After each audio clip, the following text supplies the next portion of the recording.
ग्वालियर की खबर के साथ, जहां सिंधिया की गुमशुदगी के पोस्टर लगाने के मामले ने अब तूल पकड़ लिया है। बीजेपी ने इस मामले को लेकर थाने में एफआईआर दर्ज कराई है। कांग्रेस के प्रदेश प्रवक्ता सिद्धार्थ राजावत के खिलाफ मामला दर्ज कराया गया है। सिंधिया समर्थक पूर्व विधायक रमेश अग्रवाल और बीजेपी जिला अध्यक्ष थाने पहुंचे थे। बीजेपी ने कांग्रेस पर गंभीर आरोप लगाए हैं। हालांकि कांग्रेस इस पूरे मामले से पल्ला झाड़ रही है।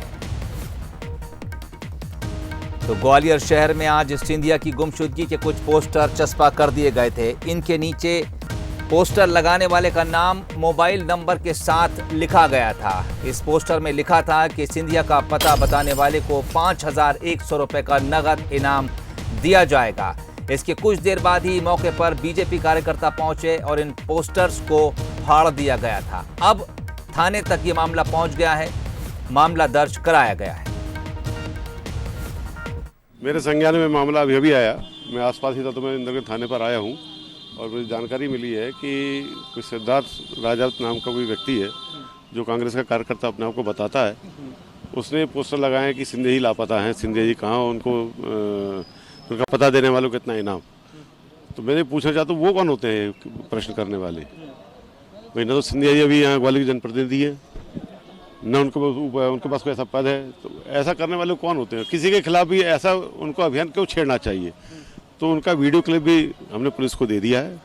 किसी कार्यकर्ता ने उनका वीडियो क्लिप लिया था और उनकी जानकारी सारा मामला हमने ला दिया है और पुलिस कार्रवाई कर रही है। किसी ऐसे व्यक्ति ने इस तरह के पोस्टर लगाए, उसके मन में व्यक्तिगत उसके मन में कोई ऐसी भावना जागृत हुई होगी जिसकी वजह से उसे लगा कि सिंधिया जी को 2-2.5 महीना हो गया भारतीय जनता पार्टी में जाकर, अभी तक ना तो अतिथि शिक्षकों का उद्धार हुआ है, ना प्रदेश की जनता खुशहाल हुई है।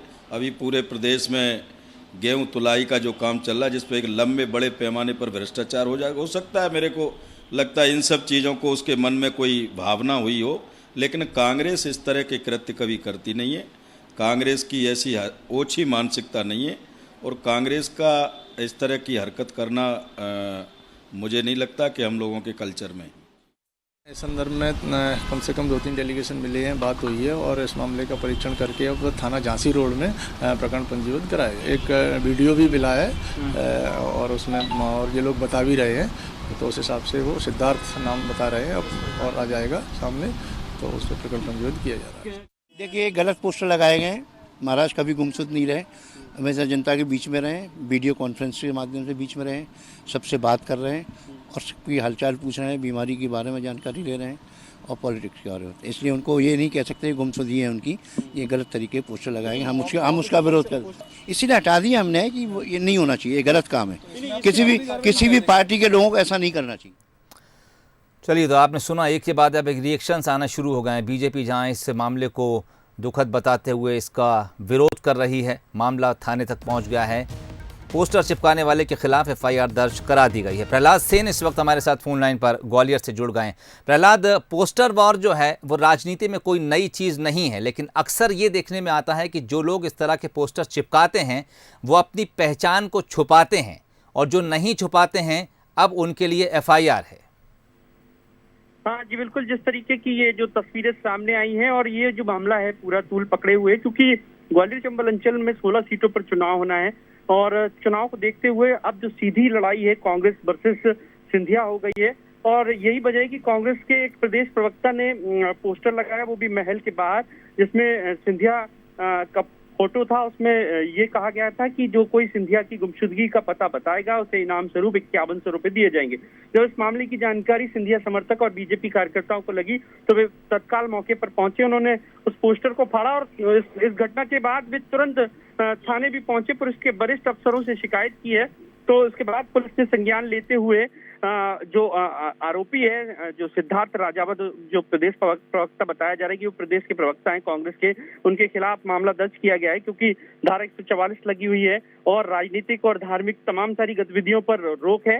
तो ऐसे में जब ये पोस्टर लगाया गया है तो इसको लेकर पुलिस ने अब एक्शन लिया है। वहीं मामले में कांग्रेस ने पूरी तरीके से खुद को अलग कर लिया है और कांग्रेस का ये कहना है कि किसी कार्यकर्ता की व्यक्तिगत राय हो सकती है, कांग्रेस इस तरीके की राजनीति नहीं करती, कांग्रेस के ये कल्चर में नहीं है।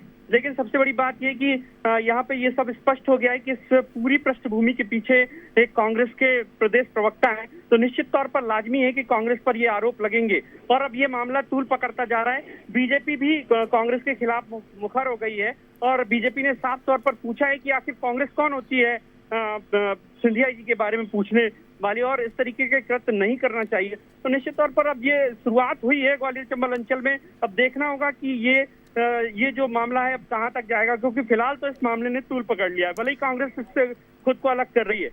चलिए, शुरुआत हुई है और अब कहां तक जाएगा ये देखने वाली बात होगी। प्रहलाद, बहुत बहुत शुक्रिया तमाम बातचीत के लिए, खबर हम तक पहुंचाने के लिए। कांग्रेस हालांकि इस पूरे मामले से पल्ला झाड़ रही है, लेकिन चूंकि जिस शख्स का नाम इस पोस्टर पे चस्पा है वो कांग्रेस का प्रदेश प्रवक्ता है, इसलिए पूरा मामला कांग्रेस से जोड़कर देखा जा रहा है। बहरहाल बीजेपी अब इसका विरोध करते हुए पुलिस थाने पहुंच गई है, मामला दर्ज करा दिया है। आगे क्या कुछ कार्रवाई होगी वो आपको जरूर अपडेट कराते रहेंगे।